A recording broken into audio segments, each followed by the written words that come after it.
గడిచిన 4-5 నెలల నుండి స్థానిక నినాదంతో స్థానికేతర ఎమ్మెల్యే రెడ్డి శాంతికి వ్యతిరేకంగా నియోజకవర్గానికి చెందిన 5 మండలాల కల తిరిగి ఈసారి ఎమ్మెల్యేగా తనకు అవకాశం ఇవ్వాల్సిందని కొత్తూరు నేత లోటుగడ్డ తులసి వరప్రసాద్ మొత్తం పాతపట్నం నియోజకవర్గాన్ని హోరెత్తించారు.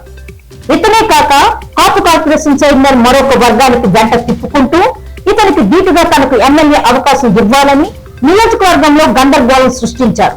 ఎన్నికలు ఎప్పుడు జరుగుతాయో తెలియనప్పటికీ ఈ ఇద్దరు వైసీపీ నాయకులు నియోజకవర్గంలో ఎన్నికల వాతావరణం తేవడం విశేషం. ధర్మిల వైఎస్ఆర్ అధిష్టానం లోటుగడ్డను సస్పెండ్ చేయడం ప్రజలను ఆశ్చర్యానికి గురి చేసి పార్టీకి వ్యతిరేకంగా కాకుండా కేవలం ఎమ్మెల్యే రెడ్డి శాంతిని టార్గెట్ చేస్తూ ఆమెను టికెట్ రేసు నుండి తప్పించే ప్రచారం చేస్తున్న ఇద్దరిలోని ఒకరిని పార్టీ నుండి సస్పెండ్ చేయడం హాట్ టాపిక్ గా ప్రజల్లో ఉంది.